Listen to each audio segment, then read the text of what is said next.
Hey YouTube, this is Sarah from Slimming Down Sarah.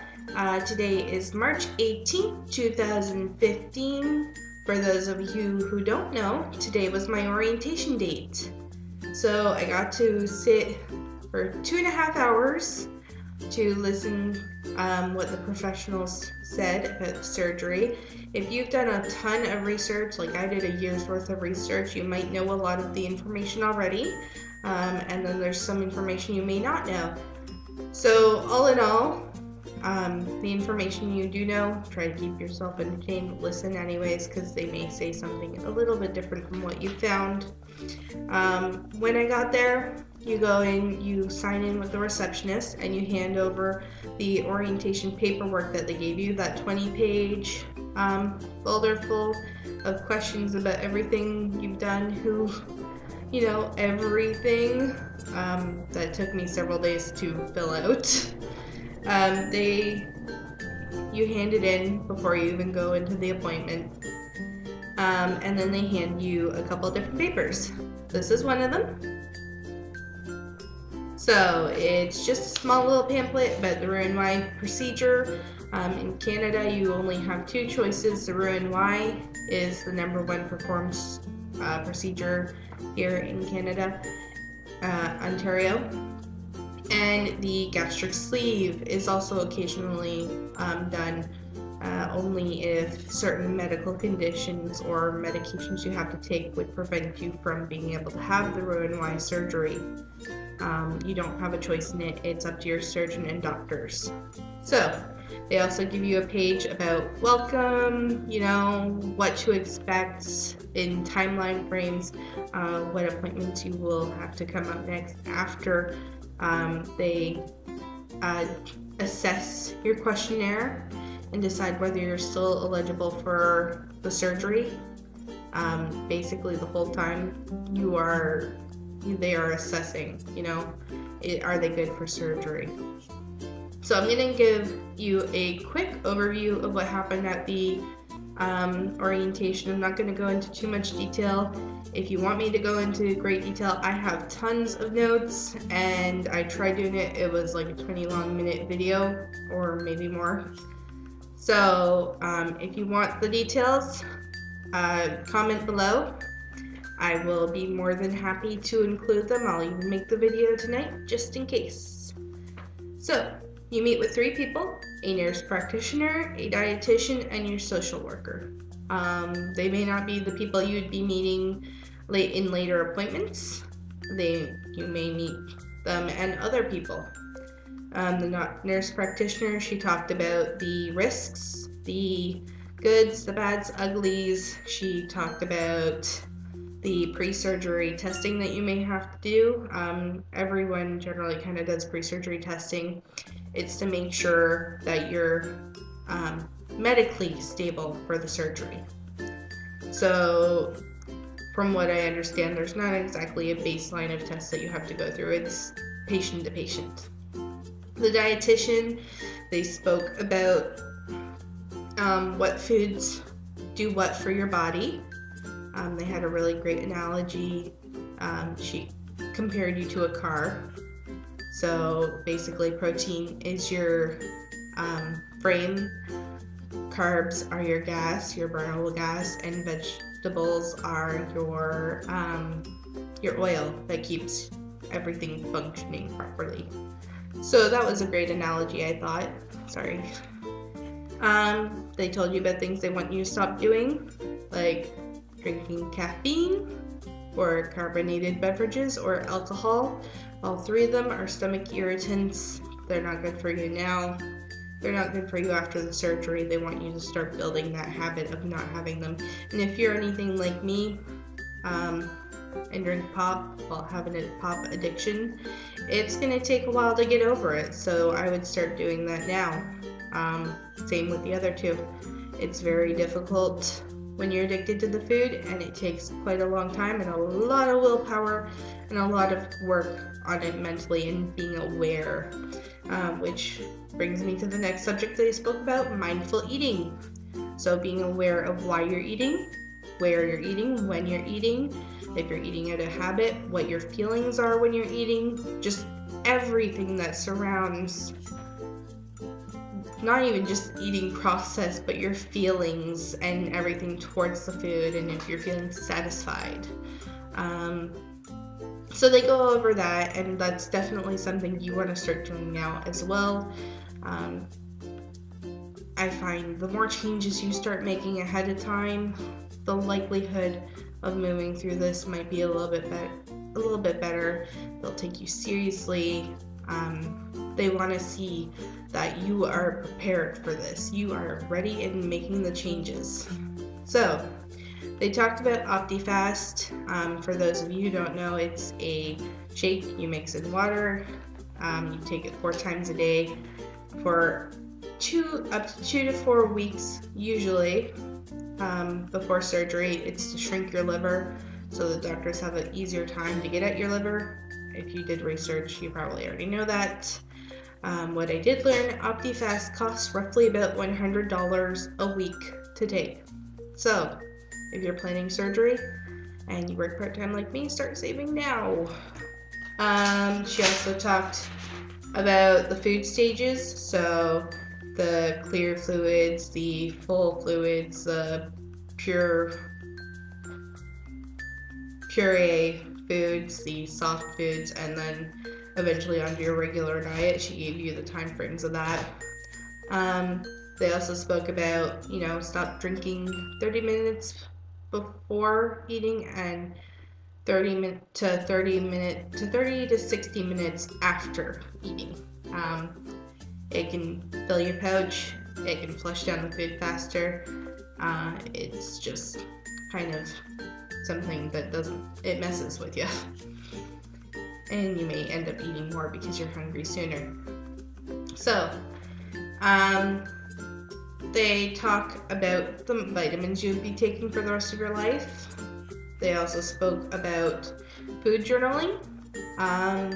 They seem to be very happy about the idea of you food journaling, so maybe start now.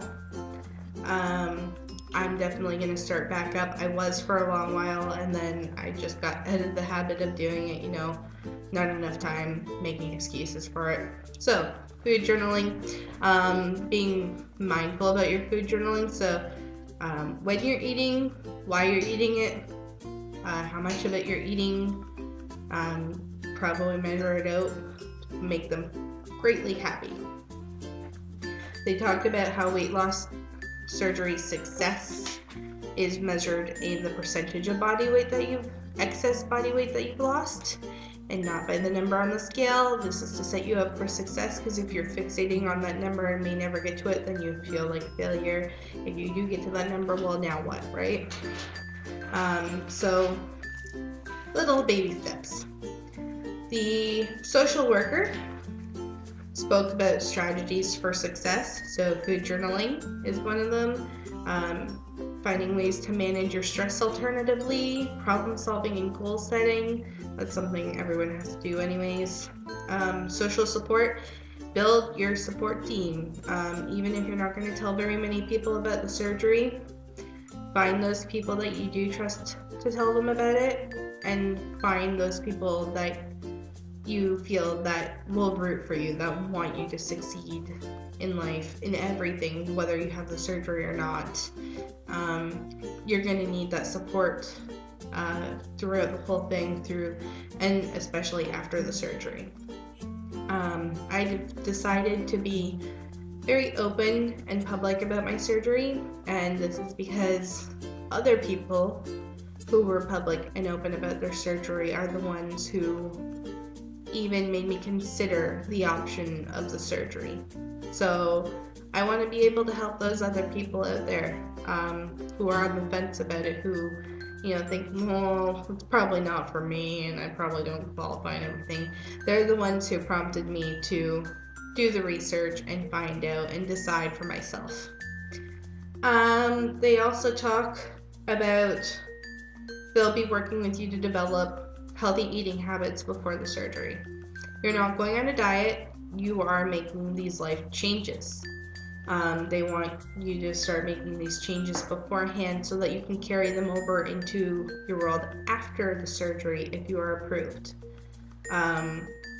And you'll be working very closely with a dietitian and your social worker to better help you attain these habits. I've already started working on them. I know things that I've needed to do already, and I'm sure there's probably plenty more. So we'll see how that goes. Kicking pop was my number one success. It's been like 7 or 8 months, roughly. So they also talk about if you eat out of stress, boredom, any sort of emotional triggers, or if you're strictly just craving something that you shouldn't be having, get up, start moving, start doing something, keep yourself busy. He said a study resulted in saying that if you are able to distract yourself for 10 to 15 minutes, it will help pass your craving. It will help you forget about it. What else did they talk about? They talked about transfer addictions. I will touch on that on a later video because that's a huge thing for many people. If you're not fully prepared for this emotionally, you may end up with transferring an addiction to, say, alcohol or drugs or something stupid and unhealthy. And it can happen to anyone. Even if you don't think it will happen to you, it could. The biggest transfer addiction is alcohol, just so you know. So they also talk about, he made this great statement, and I believe it to be beyond true. Throughout my life, I've been dieting, I've tried everything, and you know what, it didn't exactly work. And he said, your body wants to be big again. So even after surgery, this statement, I guess, still kind of holds true. If you're not eating properly and keeping those healthy eating habits, those good eating habits, your body still wants to get big. So it will find a way to do so if you're sneaking in little treats here and there. Even if it's just a little bit of a cookie here and there, it all adds up. And they also talk about the financial costs. Now, the surgery itself is covered by Ontario. The Optifast generally is not covered by any insurances that we've heard of so far. They said maybe the military one might cover it. Some people think that that's true. So the list he gave us was Optifast, vitamins, protein powder, blood thinning medications. Some people are required to be on them for a certain time before, during, or after the surgery. Parking or transportation, that all costs, and it adds up. Accommodations, so when you go to get your surgery, the accommodations to stay near the surgical center or near wherever your appointments are, and clothing, because you're going to be flipping through clothing like crazy fast. He said, about a month roughly, and you could be into a new size. So don't stock up on clothing while you're doing that transition. Wait until you kind of stabilize to buy anything, and until then, keep stuff that is maybe a little bit too small for you right now, and work on borrowing certain things from friends. If you like their clothes, they'll have it back within a month or so, if they're willing. And they also spoke about the time off work that you may have to take. So they said the general standard is at least a month, roughly a month off of work. So you have to be ready, not only mentally and emotionally, but financially.